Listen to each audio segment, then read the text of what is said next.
and welcome to the Nature Codes podcast. I'm Amira Daly, an energy healer and mentor.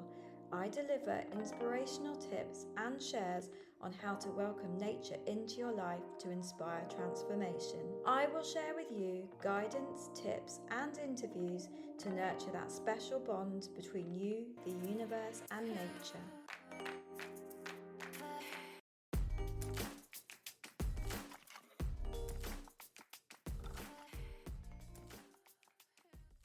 Hello, beautiful people. Welcome back. Thank you for joining me today. I just wanted to talk about something that is very much part of me, in that I come from a very scientific background, but also have discovered this very spiritual part of me. And I kind of wanted to talk about how I am merging the two seemingly very opposing parts, but actually not so opposing. I think it is just modern day society that thinks that spirituality and science can't go together. And whether that's coming from a more media perspective, or governmental, or whatever your beliefs are into why this kind of science is being repressed and not really spoken about, being on the fringes of science, being labelled woo-woo, disregarded, in favour of science that is monetized.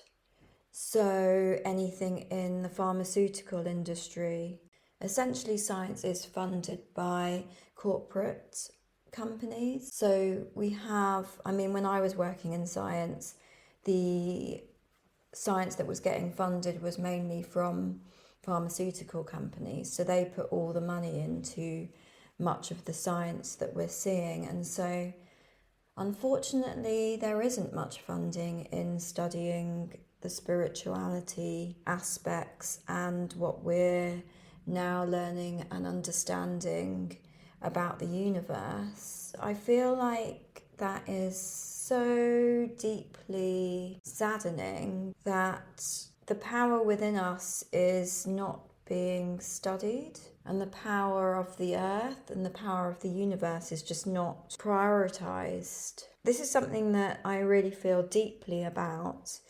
I grew up in a family where my dad is a professor of chemistry. We moved about to various different universities and lived in Saudi, lived around many different universities for my dad's work. But I was definitely brought up into this very science world. We used to go to conferences, we'd have scientists come to our house for dinners, and it was just all very much a scientific household. Then I guess once I started to realise the spiritual side of me after receiving energy work, I was very confused and also felt sad that this part of me was completely repressed in favour of the science. And I then went on a bit of a search to kind of understand where science and religion or spirituality parted ways. And interestingly, I found that this happened a very long time ago. Previous to this, science and spirituality were all the same. It was very much a hand-in-hand path. There was this time when it split off. It seems that science and spirituality split in the West due to religious institutions opposing the free-thinking spiritual scientists such as Galileo, Newton and Darwin, because their findings challenged the churches, and there was an opposition between religion and science. But before this, they were actually very much hand in hand. Sir Isaac Newton studied alchemy, which is essentially the science of magic. He speaks of the one thing, which is something that is can be explained by alchemy and magical practice. And so I'm finding that actually these scientists that we put on this huge scientific pedestal actually had very deep spiritual alignment and even studied magic and spirituality themselves. Today we do have quantum physics, which is very much looking at this one thing, or this force that science at the moment can't completely wrap its head around, can't really get to the bottom of how to study this elusive one thing. So quantum physics at the moment is looking at the observer effect and has actually proven that the observer effect is our reality. The observer effect or observer bias is the phenomenon where the act of observing a system changes that system. This can happen because the observation itself, often involving instruments or interactions, alters the state of what's being observed. So this is like the idea of if a tree falls in a forest, does it make a sound? Or does it only make a sound when it is being observed? Scientists have used the double slit experiment, which observes which slit a particle passes through can affect its wave-like behaviour, changing the interference pattern. And then we have entanglement, which is a really interesting theory scientists have been studying, where two particles become entangled with one another.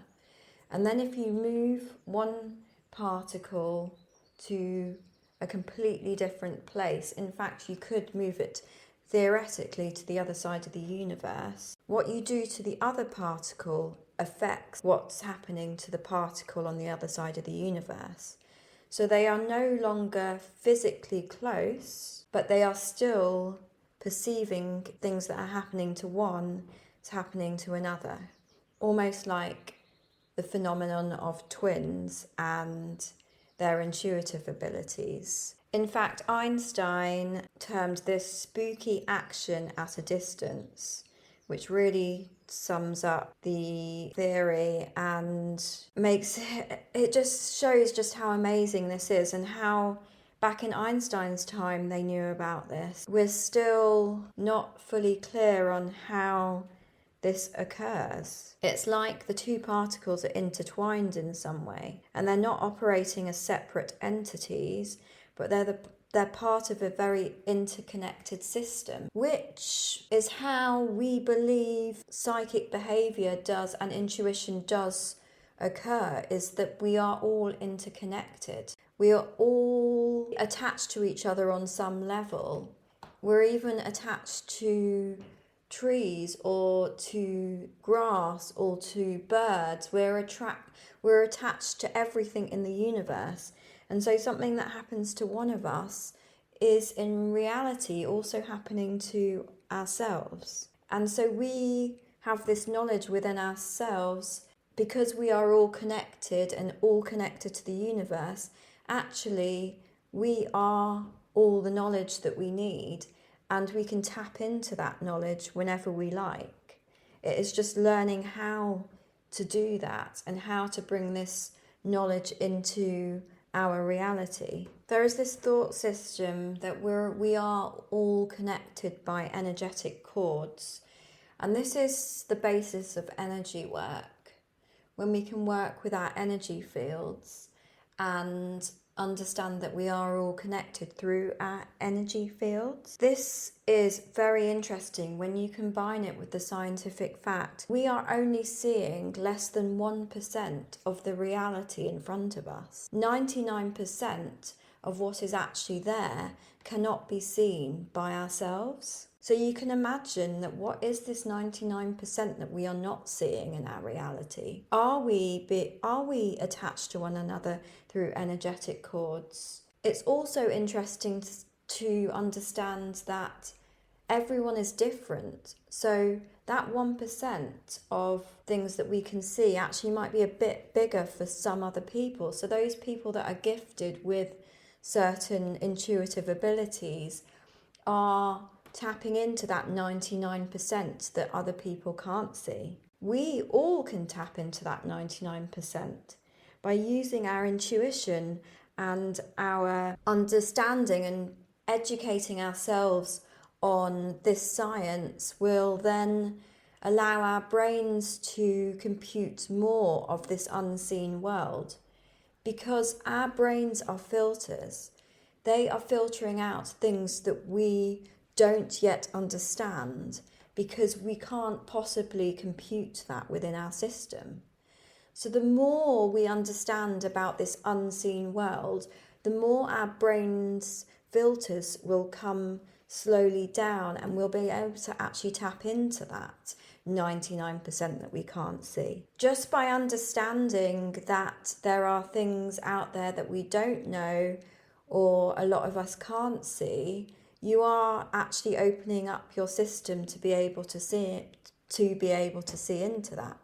So that's why knowledge and reading and understanding a little bit more about that unseen world is actually opening yourselves up to see more. I've been reading a book by Dr. Dean Radin, and that is probably one of the best books I've read that kind of ties science together with intuition and psychic ability. In the book, he states that psychic ability has now passed the 6 sigma threshold, the statistics of it being purely down to chance, less than 1 billion to 1. And so we can see that this now should be being studied and being broadcast and put in the media as not just woo-woo. In fact, it is scientific fact, because the chance of it being 1 billion to 1, we shouldn't be putting anyone in jail for murder. DNA test would be wrong if we're putting these two things in the same basket. 1 billion to 1 is what we would class as scientific fact. And so if you want to learn a bit more about this, I would definitely recommend looking into Dr. Radin's book, Real Magic, because he sums up all of the science that has gone on for many, many, many years and sums it all up into his book. And it's just really easy to read, and I absolutely love it. It really was the first time that I realised how strongly the science is adding up for psychic and intuitive behaviour. Another interesting point of view and kind of scientific understanding is that no one knows where consciousness sits within our bodies. There's no one part of the brain where science has proven that consciousness sits. I believe that there are 2 parts of us. There's the physical part, where we have the brain waves, the beating heart pumping the blood, but we also have our energetic system, which is this one thing that Sir Isaac Newton talks about: our consciousness, our energy, our aura, our interconnectedness. These are 2 different parts. And yes, science is very fixated on studying the physical, but there are many scientists now that are looking into this unseen world that we are not understanding as clearly as we are understanding the physical world. But it's just so interesting how people are believing in manifestations, crystal work, and these things aren't just new, recent things. These are aspects of so many different tribes and from our ancient lineages, from as far back as we even have written records of. There is this one thing that joins this all up together. Science needs to be a bit more balanced in not just studying our physical world, but also our energetic world as well. And I think when the energetic science starts building up and they're in balance with the studies on the physical world, I think we'll really understand a bit better about how the universe works. 99.9999% of us is space. There's nothing. It's not physical. If you kind of get your head around that space is energy.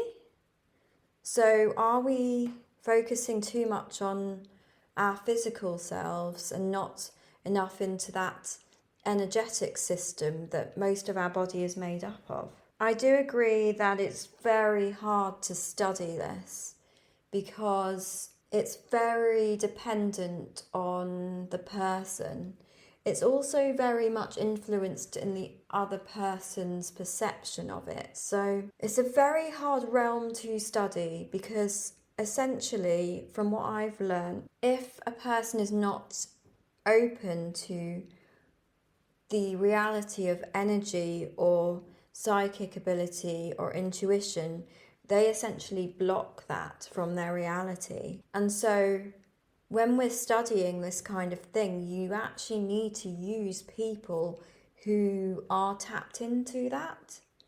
You can't just get Joe Bloggs off the street who is completely shut down and not in any way open to the ideas of psychic ability, and then use that person to study psychic ability. That's just not how energetics work.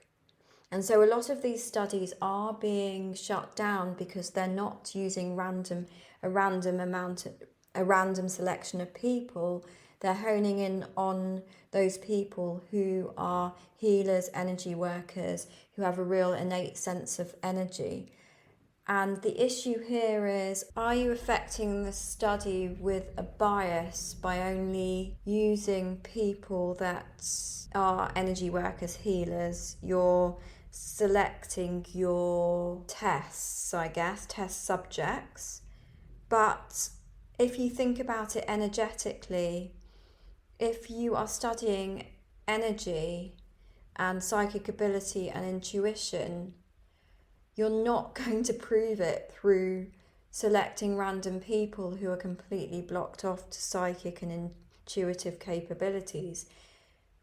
It takes a long time to develop your psychic intuitive abilities. It's a muscle within your body that needs to open, and it needs to be fed and loved and cared for in order for it to grow. It's like saying someone who has never worked out at the gym, never done any exercise, is going to win a marathon. That's not going to be the case. This needs to be exercised, and that part of you needs to be nourished and balanced and cared for in order for it to flourish. And so this is why these studies do select people who already have that psychic innate ability, because otherwise you can't study it. And so I think there needs to be a bit more understanding in that area, but also consciousness and the soul and energy is elusive. It's like you can't pin it down. And so it's not a black and white yes, no answer. The universe is by no means linear. It's not going to fit nicely into a little box and have yes, no answers. It is very much very individualistic in the sense that if one person tries to manifest something into reality, they'll have the ability to do that because they don't have blocks, or they've worked on themselves and they've really done the groundwork in their actual being. This is why people are like, manifestation doesn't work, but it does work. But it's not just as easy as saying, I want this, ask the universe. You have got to release your blocks, because the blocks inside you shut those manifestations down. And so this is why it's just so hard. Do you understand what I'm trying to say? It's so hard to study because there's so many different things and aspects that can get in the way, and it's not going to run smoothly. It's not going to run in a linear direction. It's not going to be a yes and no answer. It's very elusive. But that does not mean by any stretch of the imagination that it is not true. Because if you studied someone who was particularly talented, who'd released their blocks, who was very much open to all of this, and you studied a few of these people, that's when you're going to get the more accurate results, because they are unblocked. They are channeling this one thing energy. It's very hard to explain.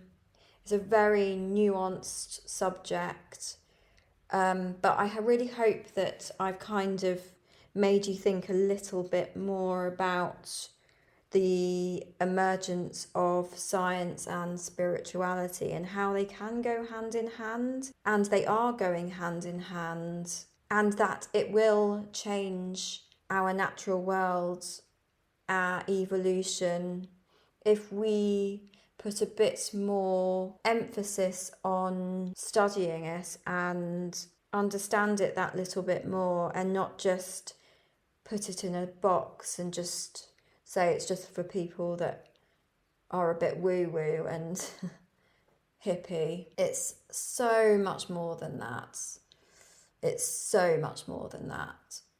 There's so many scientists studying it. And I just urge you to have a look for yourselves, understand it a bit more. Just don't just pass it off as nonsense, because really it's not. There is valuable science out there already, and I really hope that there's more science coming about that works with this in the right way and works in a way that is able to understand this a bit more, and we don't have these blocks and barriers around it. That's what I hope for the future anyway, because if we understand this, then we understand the world and our universe a bit better. That's only going to bring good things, good understandings, and move us out of this passage of fear, manipulation, and making people feel powerless in their society, when actually the truth is the complete opposite. I'd like to just say thank you to Bevo Bev for her wonderful 5-star review. Thank you so much for listening. I'm hoping that all of my episodes will be fascinating for you. So thank you so much, everyone. Lots of love. Thank you so much for listening. I really hope you enjoyed this episode. If you did, please subscribe to the Nature Codes podcast so you never miss an episode. If you enjoy what I'm sharing, please rate and leave a review so that other nature lovers can find me too. And lastly, follow me on Instagram @The Nature Codes for more inspiring free content, as well as access to all of my programs.